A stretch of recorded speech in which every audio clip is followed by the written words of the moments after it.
Hello everyone, आज हम chapter 2 quadratic equation start करेंगे। तो देखते हैं कि स्टैंडर्ड फॉर्म क्या होता है क्वाड्रेटिक इक्वेशन का। ऐसा इक्वेशन जहाँ वेरिएबल सिर्फ एक ही हो और इंडाइसेस मतलब पावर होता है ना, जैसे x रेज टू 2 या y रेज टू 5, तो ये जो है इंडाइसेस वो होल नंबर होने चाहिए। ठीक है, होल नंबर्स मतलब 0 1 2 3 ऐसे, जितना आगे जाए उतना। ठीक है, बट मैक्सिमम इंडाइसेस कितना होना चाहिए? 2 होना चाहिए। वेरिएबल कितना? एक ही वेरिएबल होगा। इंडाइसेस सिर्फ होल नंबर हो सकते हैं। तो आप बोलेंगे बचा क्या? बचा ना -1 -2, नेगेटिव्स नहीं हो सकते। ठीक है, फिर और क्या नहीं हो सकता? फ्रैक्शंस नहीं हो सकते, 1/2 -4/3, ये सब नहीं होगा, सिर्फ होल नंबर्स होगा। होल नंबर्स मतलब 0 1 2 3 4 ऐसा। ठीक है, इंडाइसेस होल नंबर होने चाहिए और मैक्सिमम कितना होगा इंडाइसेस का वैल्यू? 2, मतलब x² ये चलेगा। y⁵ चलेगा क्या? नहीं, क्योंकि ये होल नंबर तो है ना, 0 1 2 3 4 5 ये होल नंबर तो है, बट मैक्सिमम 2 कहाँ है हमें, तो ये तो 5 है, तो ये नहीं चलेगा। ओके, अब क्वाड्रेटिक इक्वेशन का जनरल फॉर्म क्या है? तो उसका जनरल फॉर्म है ax² plus bx plus c is equal to 0। ठीक है, तो इसमें हमें क्या बोला था कि वेरिएबल एक ही होना चाहिए, है ना। वेरिएबल कितना होना चाहिए? 1। इंडाइसेस क्या होना चाहिए? Whole number.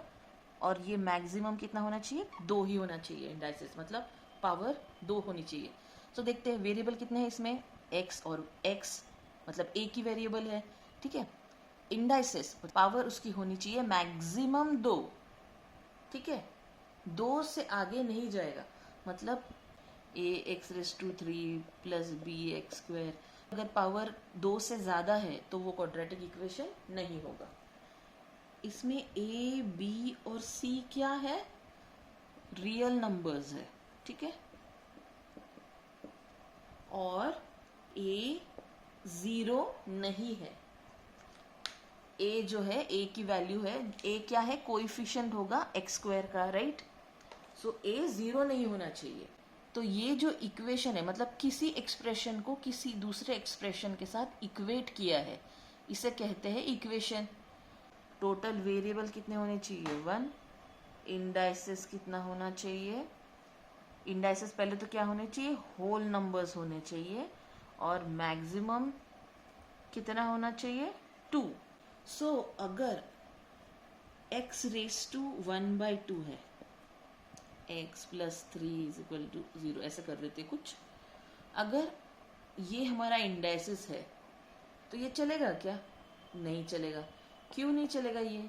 क्योंकि हमें क्या पता है कि जो इंडाइसिस है मतलब ये जो पावर है वो कभी भी होल नंबर चाहिए हमें। ये होल नंबर नहीं है। होल नंबर क्या होते हैं? 0 1 2 और ऐसे, है ना। बट मैक्सिमम हमें क्या बोला है? 2 होना चाहिए, मतलब 0 या तो 1 या तो 2, ये 3 में से ही पावर हो सकती है वेरिएबल की। ये पावर क्या है? 1/2। क्या यहाँ 1/2 दिख रहा है? नहीं ना, तो ये इक्वेशन क्वाड्रेटिक इक्वेशन नहीं होगा। अब पेज 31 पे एक एक्टिविटी दी है, हम लोग वो सॉल्व करके देखते हैं, सो दैट हमारा थोड़ा प्रैक्टिस हो जाए। इसको बोला है कि जनरल फॉर्म में लिखना है। जनरल फॉर्म कैसे दिखता है? ऐसे, ax² plus bx plus c is equal to 0। But हमें तो ये ऐसे दिया है ना, इसे हम लोग कैसे लिख सकते हैं? देखते हैं कि x² अगर मैं 0x लिखूं तो चलेगा ना, क्योंकि 0 × x 0 ही होता है ना। तो कोई भी इक्वेशन में, जैसे अगर 1 + 3 इज इक्वल टू 4 है, ठीक है, तो मैं ऐसे लिख सकती हूँ 1 + 3 + 0 इज इक्वल टू 4 है ना, ये 0 लिख सकती हूँ ना। तो इसीलिए ये 0 ही होगा, इसलिए चलेगा। ठीक है, फिर बचा क्या? -4 इज इक्वल टू 0। अब ये इक्वेशन जनरल फॉर्म में दिख रही है ना कि ax² कुछ नहीं है, मतलब यहाँ है 1। ठीक है, तो ax² bx मतलब ये b होगा, ये x होगा और ये होगा c, राइट ना। तो इसे जनरल फॉर्म में कैसे लिखेंगे? ये तो इधर लिखते हैं कि 1 x square plus 0x minus 4 is equal to 0। अभी a ढूंढना है इसमें से, मतलब a क्या है, तो एक्स स्क्वायर का जो भी कोएफिशिएंट है वो यहाँ लिखना है। एक्स स्क्वायर यहाँ है, उसका कोएफिशिएंट क्या है 1, तो यहाँ लिखेंगे 1। अब bx यहाँ क्या है 0x, इसका कोएफिशिएंट क्या है 0, तो b क्या है 0। वैसे ही c के हमने बोला था -4।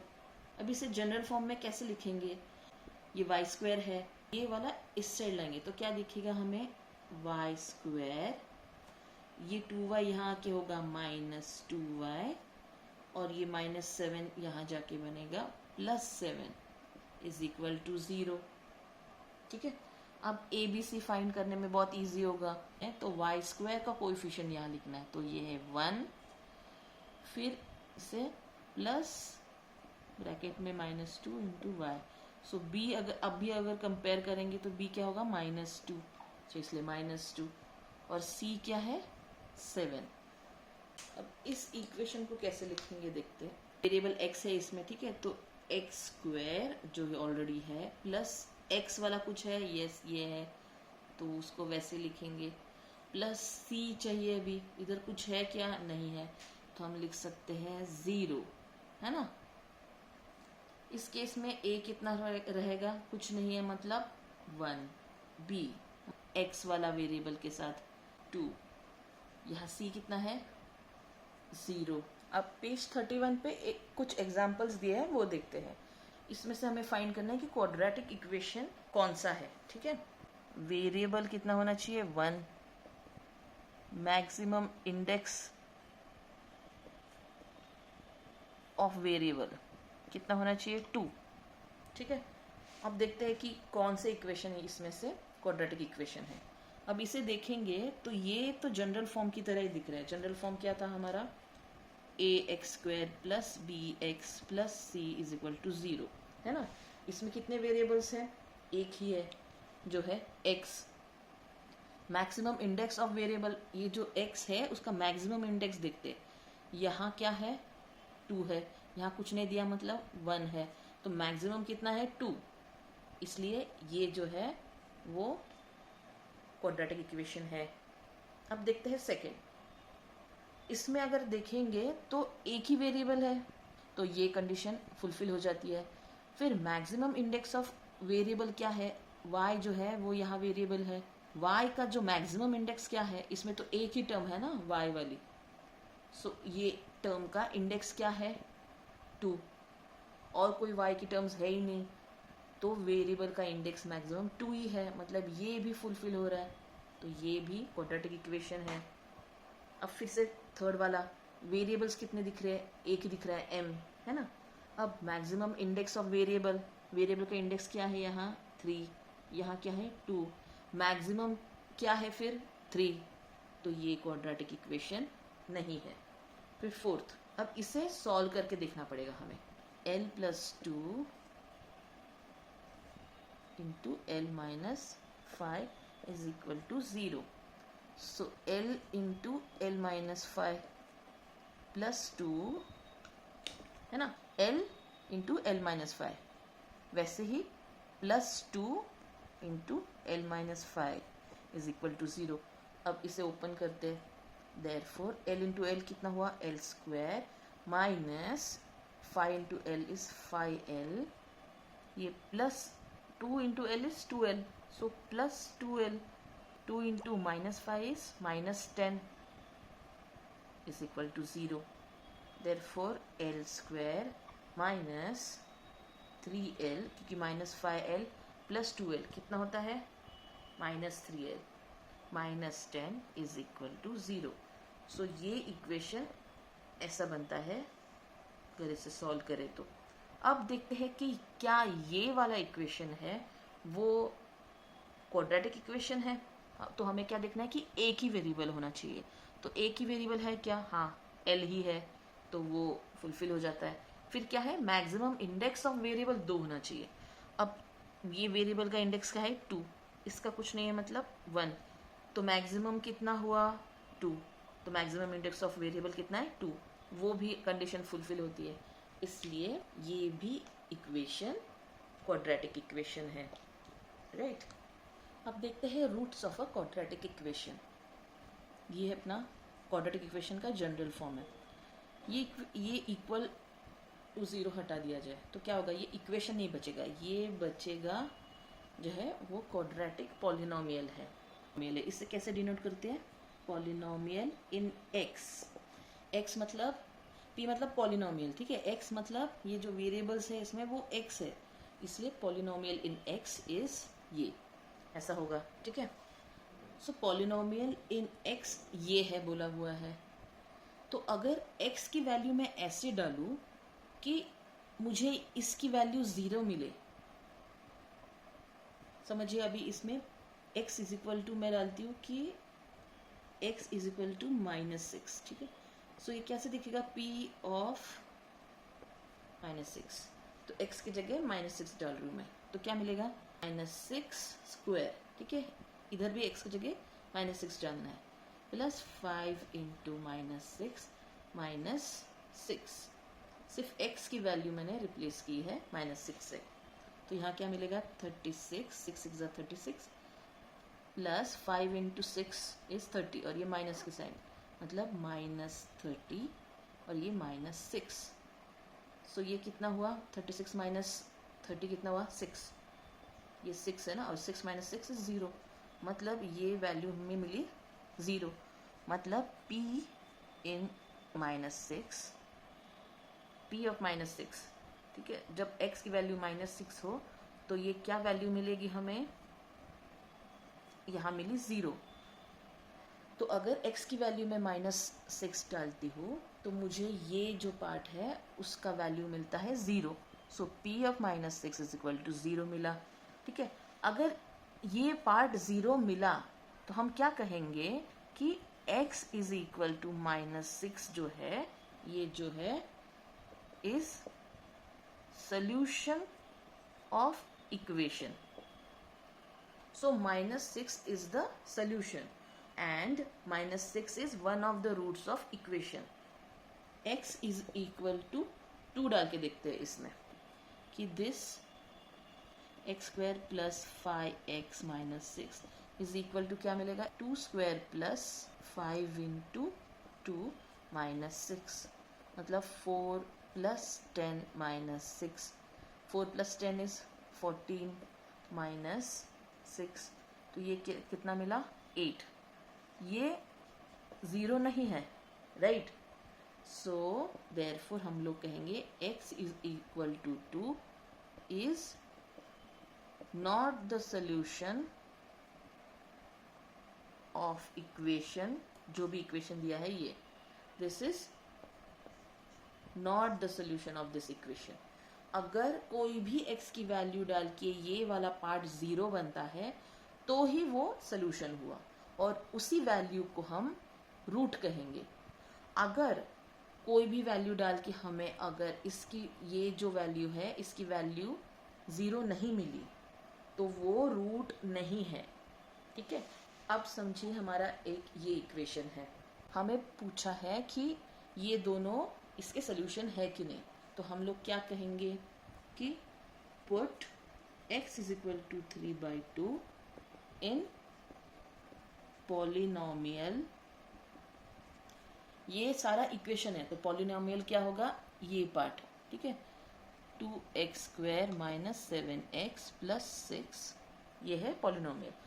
तो put x is equal to 3/2 in polynomial this, तो हमें क्या मिलेगा, तो इसकी जगह अभी हम लोग रिप्लेस करेंगे तो क्या दिखेगा 3/2 स्क्वायर -7 इंटू 3/, सिर्फ x के जगह हम लोग उसकी वैल्यू डालेंगे प्लस 6। अब इसे सॉल्व करते हैं, 2 इंटू 3 इंटू 3 9/2 इंटू 2, मैं इसको ऐसे लिखती हूँ क्यों, क्योंकि मुझे पता है यहाँ 2 है तो ये कैंसिल हो जाएगा, राइट, माइनस यहाँ क्या हुआ 7 3 = 21 डिवाइड बाय 2, ये +6 ऐसे ये मल्टीप्लाई हो जाएगा, डिवाइड बाय 2 ऐसे ही रहेगा। सो ये कितना हुआ, इसमें से बचा 9/2 - 21/2 + 6, अभी अगर मुझे यहाँ डिवाइड बाई 2 करना है तो यहाँ मल्टीप्लाई बाई 2 करना पड़ेगा, राइट। मतलब अगर मैं यहाँ डिवाइड बाई 2 करती हूँ तो मल्टीप्लाई बाय 2, क्यों? क्योंकि ये कट हो सकते हैं ना, तो कट हो सकते हैं मतलब मैं ऐसे ही अगर कोई भी मल्टीप्लाई कर रही हूँ तो डिवाइड भी उसी नंबर से करना है, मतलब इसमें इसकी वैल्यू में कुछ फ़र्क नहीं पड़ेगा, ठीक है। तो अब सबके डिनोमिनेटर 2 है तो मैं ऊपर का डायरेक्ट प्लस माइनस कर सकती हूँ। 9 माइनस 21 प्लस 6 2 सा कितना 12, 9 माइनस 21 प्लस 12, तो मैं पहले प्लस करती हूँ। 9 प्लस 12 इज 21 माइनस 21 बाय 2, ये कितना है 21 माइनस 22 0, ठीक है। तो ये 0 हो गया, 0 बाई 2 इज 0। अगर इसकी वैल्यू मुझे 0 मिलती है तो हम क्या कहते हैं कि ये जो है वो सॉल्यूशन है इस इक्वेशन का, ठीक। या तो 3/2 is one of the roots of this equation, ठीक है। अभी नेक्स्ट वाला चेक करते हैं कि ये सॉल्यूशन है क्या। तो हम क्या करेंगे अभी, put x is equal to -2 in polynomial 2x square minus 7x plus 6, ठीक है। पॉलिनोमियल में डाल रहे हैं हम लोग, इक्वेशन में नहीं, पॉलिनोमियल में। तो हमें क्या मिलेगा कि ये फिर से लिखते 2x square minus 7x plus 6, 2 into -2 raise to 2 minus 7x, मतलब -7 इंटू -2 प्लस 6, ये कितना होगा -2 इंटू -2, ये ऐसे दिखेगा 2 इंटू -2 इंटू -2, तो -2 इंटू -2 क्या होता है 4, 2 इंटू 4 माइनस 7 इंटू -2 कितना होता है -14, ठीक है, प्लस 6, 4 2 ज़ा 8 माइनस माइनस प्लस, और ये 14 प्लस 6, तो कितना मिला 28। तो अब ये हमें क्या चाहिए था, ये 0 चाहिए था, पर क्या ये 0 है? नहीं है।